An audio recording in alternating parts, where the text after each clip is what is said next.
back up. Here's Marner up high, tries to float one through in front, and it's a power play goal by Nylander. And the Blue Jackets are going to make the goaltending change right now. This is no surprise. They've got to do something.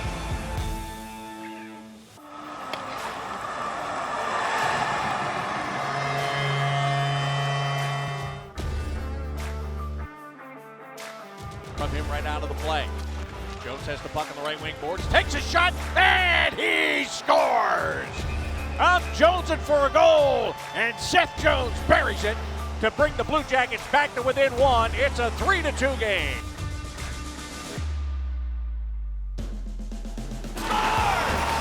Pierre-Luc Dubois has tied it up!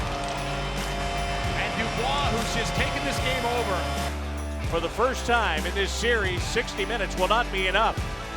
We are going to play overtime in Toronto. Knocked away and a hurt defensive play there by the Blue Jackets.